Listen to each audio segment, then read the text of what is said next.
किसी पार्टी या मीटिंग में नए लोगों से मिलना, हाथ मिलाना, नजरें मिलाना, और फिर वो एक पल की चुप्पी, जब समझ नहीं आता कि बात कैसे शुरू करें।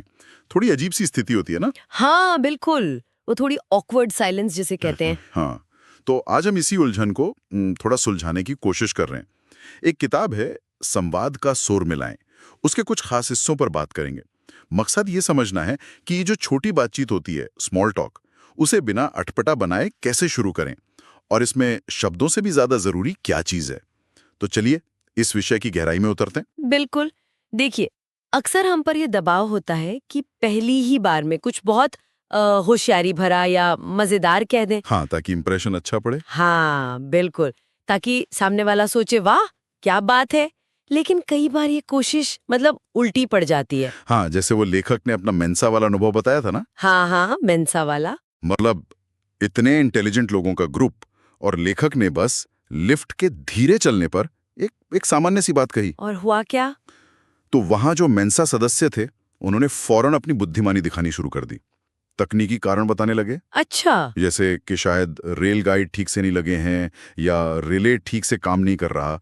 मतलब लेखक पर जैसे जानकारी का बोझ ही डाल दिया। ओह, मतलब बातचीत शुरू होने से पहले ही खत्म। हाँ, और यहीं एक बहुत दिलचस्प बात सामने आती है। और वो ये है कि ये जो शुरुआती बातचीत है ना, ये सिर्फ तथ्यों या शब्दों का खेल नहीं है, ये उससे कहीं ज्यादा है। अच्छा, मतलब शब्दों से ज्यादा क्या? ये एक तरह के संगीत या धुन का मामला है।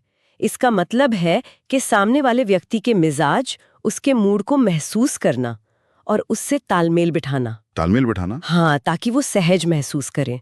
ये कुछ वैसा ही है जैसे मान लीजिए बिल्ली धीरे धीरे गुर्राती है या बच्चे गुनगुनाते हैं, एक सुकून देने वाली आवाज की तरह। अच्छा, तो इसे मूड मैच करना कहा गया है किताब में। हाँ, मूड मैच। जैसे कोई संगीत का शिक्षक हारमोनिका पर किसी धुन को पहले सुनता है, हाँ। फिर दोहराता है, वैसे ही बातचीत में माहिर लोग पहले सुनने वाले के मूड और आवाज के लहजे को समझते हैं, और फिर बहुत थोड़े समय के लिए ही सही उसे अपनाते हैं। हाँ अगर उस लिफ्ट वाले केस में मेंसा सदस्य पहले लेखक के मूड से जुड़ते हाँ, जैसे कहते कि हाँ यार, ये सच में धीमी है ना, और फिर शायद अपनी जानकारी देते, तो बात बन सकती थी, एक अच्छी बातचीत शुरू हो सकती थी। बिल्कुल। और मूड मैच न करने का सीधा नुकसान भी होता है। वो दूसरा किस्सा भी था ना किताब में। हाँ, वो फ्रेंच रेस्टोरेंट वाला। हाँ वही, जब लेखक अपनी दोस्त की सरप्राइज पार्टी के लिए बुकिंग करने गए थे, वो तो बहुत उत्साहित थे। हाँ, फुल जोश में। लेकिन वो जो रेस्टोरेंट का मैनेजर था, मैत्री डी, वो बिल्कुल उदास, रूखा सा। ओ, तो उसके उस बर्ताव ने लेखक का सारा जोश ही ठंडा कर दिया। और नतीजा क्या हुआ? बिल्कुल, सिर्फ इसलिए कि उस मैनेजर ने लेखक के खुशनुमा मूड से, वो क्या कहते हैं, सिंक नहीं किया, तालमेल नहीं बिठाया। हाँ और अगर हम इसे बड़े लेवल पर देखें हाँ तो ये सेल्स में या किसी भी तरह की डील में जहां आपको किसी को मनाना है, वहां ये समझना बहुत जरूरी है। हाँ, ये माँ और बच्चे वाला उदाहरण भी काफी सही लगता है। कौन सा? कि कैसे माँ रोते बच्चे को चुप कराने के लिए पहले उसकी तकलीफ में थोड़ी शामिल होती है, उसी तरह की आवाजें निकालती है। हाँ हाँ। समझ गई। और फिर धीरे धीरे उसे शांत करती है। पर एक सवाल है। पूछिए। मान लीजिए कोई बहुत ही नेगेटिव मूड में है या चिड़चिड़ा है, क्या तब भी उसके मूड से तालमेल बिठाना सही रहेगा? कहीं ऐसा ना हो कि हम भी वैसे ही हो जाएं? नहीं नहीं, ये बहुत अच्छा सवाल है। देखिए, मूड मैच का मतलब ये बिल्कुल नहीं है कि आप किसी की नेगेटिविटी को पूरी तरह अपना लें अच्छा। या उसी में डूब जाएं एक पल के लिए। हाँ, तकनीक वही है। बात शुरू करने से पहले एक सेकंड के लिए सामने वाले की मनस्थिति को भांपिए। आवाज, हाव भाव देखिए, क्या वो उत्साहित है, उबे हुए हैं, जल्दी में है। फिर बस एक क्षण के लिए उनके उसी मूड और लहजे से अपनी बात शुरू करें। किताब में इसे मूड मैच बनाए कहा गया है।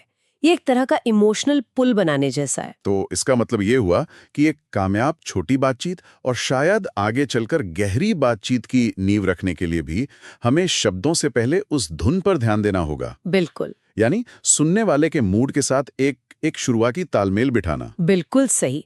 और ये सिर्फ पार्टियां या सेल्स तक ही सीमित नहीं है। नहीं, किसी भी रिश्ते में, दफ्तर में या कहीं भी जहां हम चाहते हैं कि लोग हमारी बात सुने, उसे समझें, वहां पहले उनके इमोशनल लेवल पर उनसे जुड़ना बहुत फायदेमंद हो सकता है।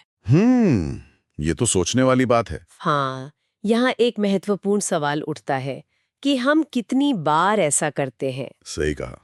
तो अगली बार जब किसी से बातचीत शुरू करने वाले हों तो इस पर गौर किया जा सकता है।